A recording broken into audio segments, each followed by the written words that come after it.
Okay.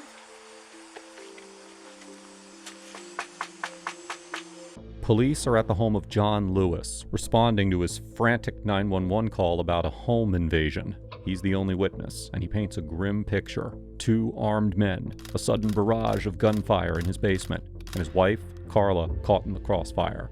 But when officers find her body, it's not the scene of a robbery gone wrong. It's something far stranger. You gotta be honest with me. We gotta be honest together, dude. You're hiding shit on me, man. We gotta... Let's be honest what happened today. You gotta be honest, man. August 13th, 2017. John woke up at 9 a.m. and was home for most of the day. After a few errands, he arrived home at around 3 p.m. Carla also returned from work between 3 and 5 p.m. John then helped her unload her belongings from her 2008 Mazda CX-9, and the pair went upstairs to smoke some cigarettes on the couch. After a while, Carla needed a nap, but John asked her to help him move some plants in the basement. The basement doubled as a marijuana grow room, and they attempted to move plants to different lights to help them grow. As Carla bent down to pick one up, chaos erupted without warning. Gunshots suddenly tore through the air, shattering the stillness of the room. John dove for cover. Through the haze of panic, he glimpsed 2 figures. A towering man, broad and imposing, flanked by a thinner silhouette lurking just behind. John says that he couldn't count the shots. They came too fast, too furious, too surreal. Then, silence. A suffocating, impossible silence. Desperate, John scrambled to the basement phone to call 911. At 5:56 p.m., police responded to the distressed 911 call from John. He claimed that he and his wife Carla had been shot. John described the perpetrators as 2 large black males. When they arrived, they found John prone on the floor with his fingertips touching the victim, Carla. She was squatting against a wall with her back to the officers and her head hunched into a medical marijuana planter. The gruesome sight was made even more alarming with a visible pool of blood where Carla's head rested. After such a disturbing crime scene, the police aimed to discover what really happened that afternoon, and they began a search for the alleged perpetrators. Shortly after securing the crime scene, they took John in for questioning. But that's where some things began to shift in their investigations. We're gonna do an investigation. We're trying to figure out what happened here, okay? I'm gonna read your rights because it is a criminal investigation, okay? We're trying to figure out what happened today, okay? And then we'll go from there, okay? Because we just got here, okay? This is staying with the state police. I'm Rick from the Sheriff's Department. We're both detectives. So we're trying to figure out what happened today, okay? Hold on, let me read you. Just gotta read your rights real quick, okay? You have the right to remain silent. Yes, you understand that? Okay. The rights, you want to talk to me? Figure what happened today? She came home. She's on her way home. I was like, I'm there.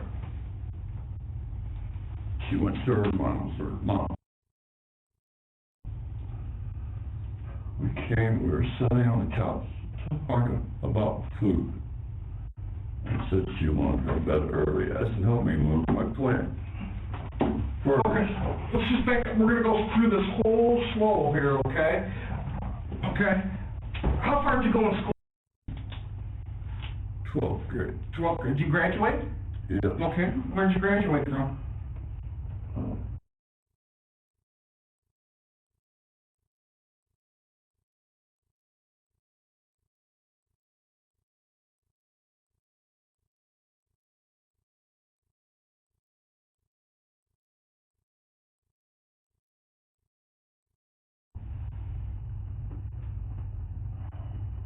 Are you working right now?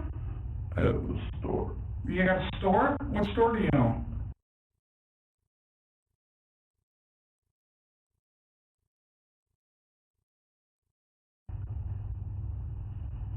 And help me out, what kind of business is that? They for medical cannabis for caregivers. Okay. Is it this, what do you call it? And it's just, what are you selling there? No, no. Like pipes and stuff, Yeah. bongs and Yeah. stuff? Okay. Marijuana supplies, basically, right? Yeah.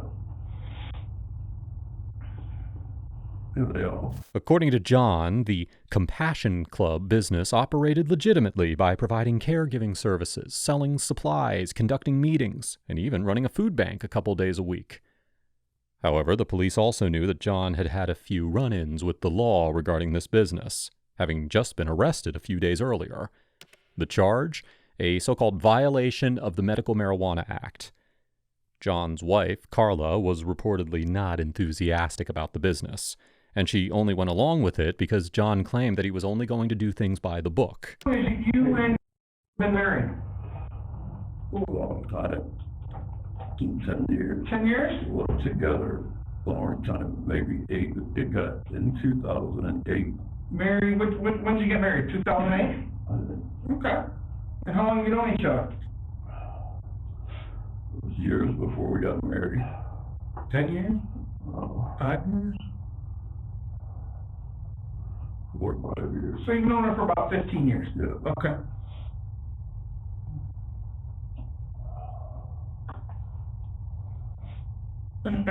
Are they working on her? Let's go talk to her. So she went to visit her mom today. Is that what you're telling me? Oh, all weekend. Okay. What time did she get home? Give or take. That was early. It was, I don't know, 4 or 5 o'clock. But we were there for a year. We were there for an hour. We sat there. We sat on the table. We walked and talked about the trip. Well, So tell me what happened. I rose. Jeff followed. I rose up. I just rose. Tell me what happened. We were moving the plan. I bent over the screen. When I looked up, I just seen guns going off. Would John's inconsistent story finally break under pressure? Or was there more to this narrative that the police were yet to uncover? Now help me out here. I haven't been inside your house. Where are your marijuana plants? In the Basement? Okay. Are you a caregiver? Do you have a lead card? I'm assuming. Yeah. Okay. So you're moving marijuana plants. Okay. Tell me. Now think real. What happened step by step and go really slow for me. Did you where? And I just slid that one back by the wall. I bent it down to pull one. And it was used, but it was stop, man. When they just kept shooting in the room. Who's they? This guy, this black guy.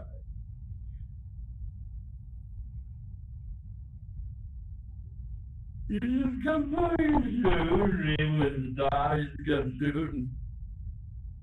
Where were you guys at when the shooting started? You were in the marijuana? Yeah.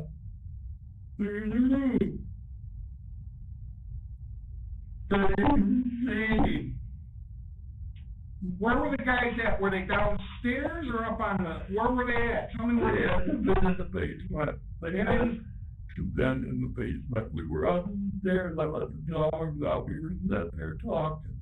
I said, "Oh, we moved." We went down, and they were there. They were right. So you're saying the suspects were already in your house? They were in my house. So you're talking, you two are down upstairs talking on the couch, okay? And then you guys go downstairs. We went downstairs. And how long since you guys got downstairs that you said? They was right there. We went straight through. I opened the door. I moved down there, down there. And I had to move the other one, and he screamed, and they was just shooting. It was just shooting. How many guys? I just think 2 guys. Two guys. Somebody was standing behind that other guy with the gun. I got darker. What were they saying? They didn't say nothing. They're just They shooting. just started shooting. They didn't say nothing. So how many rounds did they fire? Do you know? I don't know. They don't stop. My ears are ringing. It was going by my face. I just froze. After the shooting, what's going on? And Did you call her and told her it was gonna be okay? But you know, I do fucking phone, it wouldn't work. Did you call the police dog? Yeah. Okay. I get her phone? Yeah. Okay. When I kept trying to call back in the morning, or These guys not saying anything. John painted a picture of a calculated, silent, and brutal home invasion, one where two black men were at the center. From John's account, there was a very large, dark-skinned male who entered his basement and heartlessly began opening fire without a word. A bit bizarre, but he claimed they took nothing, despite the presence of a packet full of money. However, when Carla's car, a Mazda CX-9, was later located in a cornfield in Cass County, the police found no wallet or money in the purse. Carla's daughter from a previous marriage, Christy Pruitt, also told the police that her mother's wallet was missing. John explicitly says that the guys at the home invasion were not the same as the individuals that he once clashed with over his marijuana business. Indeed, it was true that John Lewis was well documented as a bit of a problem in the medical marijuana community. From police investigations, he had a history of animosity towards individuals running similar enterprises. John's truck had been keyed just a few months prior, and he was in a dispute over the payment with his friend Andrew Drew Betts. Safe to say, John wasn't liked by a lot of people, so this painted a clear picture of potential motives. This led investigators down a compelling path. To get even closer to the truth, the cops collected surveillance footage from nearby businesses and meticulously analyzed all the forensic evidence. What crucial details would this forensic evidence and footage reveal about the crime scene? Would you recognize these guys if you seen them again? the gun, They had, what kind of gun did he have? I don't know, and just sort of like locked up down and with this flash. Now, do you know the difference between an automatic and revolver? I mean, I don't know. do you remember that? When did you see the gun go, oh shit? Was it colored? Do you remember colored, silver, black? I mean, anything about the weapon at all? It was a flash. You remember if he was shooting right-handed, left-handed, anything? I mean, Strangely enough, there was a consistent lack of a second identifiable intruder in the investigation, despite John's repeated claims. This made investigators believe that a second suspect was a fabrication. Without a detailed recollection about crucial elements of such a traumatic event, combined with his disoriented behavior, there were some new questions on John's role here brewing in the minds of the detectives. However, his strange behavior wouldn't stay a mystery for too long. What detectives would uncover next about John's past would completely change their understanding of the tragic events that unfolded that day. why would they come in your house? Get to shoot you. I'm Try to shoot you. The old people, Mom. nobody knows. No, I don't want nothing to know what. I know you're not supposed to have any, but do you have any guns in the house? Good. Nothing. When's the last time you fired a firearm? I don't fire guns when I got shot. I don't fight with guns. You got shot? When I got shot, When did you get shot? my sister's husband shot me in my head and my face. When you shot? That I was like late, nothing. That's why I'm on disability. Forget Whatever happened on that, did he go to prison for that crap or what? With this reveal, a significant detail emerges. John admits that he was once shot in the face by his sister's husband. And this admission, while seemingly a diversion, is crucial. It immediately reveals a history of violence in John's past, and also helps shed some light on his unusual demeanor. There's questions I gotta ask, and you're gonna get mad at me, but I gotta ask them, okay? Have you and your wife been having problems at all? No. Not one? Okay. Do you have any kids together? No. Really don't even follow it. You know, That's right. are you guys low on some cash money? Are you doing good or what? We're all right. You're paying the bills then. Yeah. When questioned about the nature of his relationship with Carla, John is quick to insist that they never had any problems. But this portrayal of a perfectly harmonious marriage isn't as rosy as it seems. In truth, John had a secret sexual partner named April King. She willingly came forward to the police, providing crucial information. According to April, John claimed that he loved her, asked her to leave her boyfriend. Interestingly, she reported that John once asked her to obtain Xanax pills to cause Carla's death by overdose. April described seeing a bottle of what she believed were Xanax pills in John's dining room a couple of weeks prior to Carla's death. This testimony revealed a direct, premeditated attempt by John to kill Carla. As for the harmonious marriage story from John, the detectives weren't buying it. But they kept things flowing. As long as John was talking, they would get the answers they were looking for. You've been threatened recently? Other than those two guys, what kind of Only problems I've had with the dispensary problem? Is that the because you know? I don't know, almost 8 months. To help me build it when I was working there, when I started the store, or whatever, he helped me work there, helped me build paint and everything, and clean that one building up. Yeah, he helped me move. Do you know help her? Move. Is that your phone? This phone. What's the name of your phone for? And then you got him under? It's just on Facebook. Or you just Facebook messages in your phone?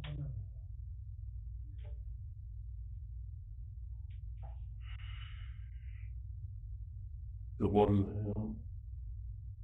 I know him. I see him his little forever wedding garden. How tall is he? I want to make sure we're talking about the same guy. You call him Drew, right? Yeah, he's my height, probably. Kind of a lighter skinned guy? Yeah.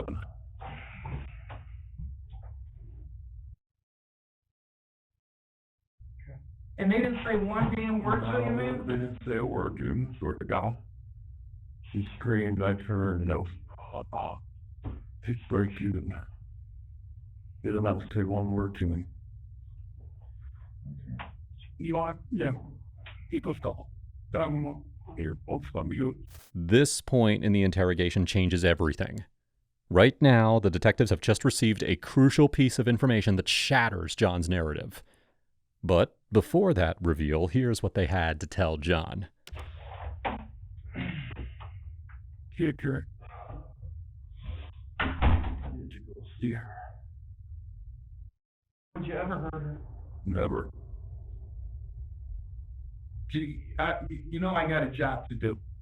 My job is to bring justice for your wife, okay? I want to eliminate you, so there's certain... If you guys got pissed, let me know. If some shit happened, you know what I mean? If things went haywire and it was an accident, you gotta let me know, man. Okay. Oh, I don't see her. You shouldn't have no gunshot residue on your hands at all, right? There's no weapons at all in your house?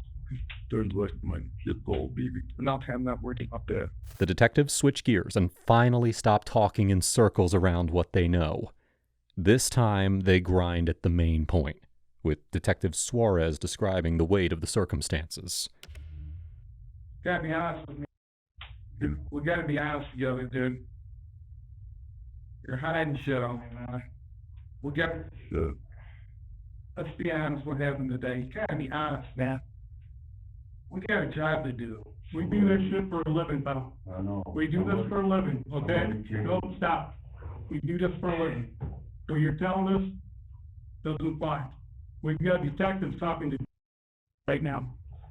He says you met with him at 4:30 today, and you told him go to the shop, get a bag of ammo and magazines, which he has turned over to us. All right? This is your time to be honest. We don't judge you. We stay here with a lot of people. I'm the last person, Rick's the last person judge. We don't judge you, but this is your time to tell the truth, okay? Because what you've been telling us so far, that is not the truth, man. I'm telling you, listen. Talking to us right now. You're telling us that she got there, nobody left. Your neighbor is already telling us that you pulled out in that vehicle about 4 o'clock today in her car, the CRX. She said that CRX pulled out of your driveway. I pulled out of that And car. you're telling me that it never left. Yeah. So, I thought the car was gone. what you're telling us that happened, didn't happen. Who drove the car out? That's what I'm talking about. What? That's whoever was shooting. The neighbors are saying at 4:10 today, that vehicle is leaving. And the 911 call wasn't until 4:56. How you figure that? I can't tell you about time. I already told you. No, we're telling you about time. Here's the shit. We're talking about, right, we're telling you times. So, We're talking about 2 hours difference here. well, I'm sorry about that time difference. I wasn't perfect about my time things. So you're telling me that after your wife gets shot, she's laying there, you sat there for 2 hours before you called 911? No, I did not. Then why is Check the my neighbor phone. saying that your vehicle left at Check 4? my phone. I don't care about the phone, I'm talking about what your neighbor's saying. No. And then we got telling us something different. So, I mean, that's the deal. Your story is not tied up. We can look at the evidence that happened downstairs, what you're telling us didn't happen. Look at my phone. I called. We don't need to look at the phone. I called immediately after that happened. We don't need to look at the phone. We're talking about physical evidence downstairs. The rounds, everything. Things aren't adding up. Things aren't adding up at all. Well, Was it an accident? what? When you shot your wife, was it an accident? I want to wear right now. I didn't shoot my wife. Was it an accident? I didn't shoot my wife. Then tell us what happened, because what you're telling us, it didn't happen. Told me what happened. There were people in my fucking house. Who are these people? I don't know. There was some black. They were black, and the dude with the gun was black, and they couldn't be. Why did you give the ammo? I just went back to a lawyer. If you guys are already telling you already accusing me of this, and I didn't do it. Finally cornered, John's demeanor changed. The mask of emotional hysteria fell away, and he knew that there was nowhere left to run. By invoking his Miranda rights, John effectively ceased further questioning. But by then, his frame of innocence had already shattered. The motive in question was quite simple: Carla's workplace. With everything squared out, John was put away permanently, finally resulting in justice for Carla and her family. In March of 2019, John Benton Lewis was sentenced to life in prison without parole. Now, if you think this case was horrific, you need to check out my video on the entitled frat boy that thought he could get away with murder.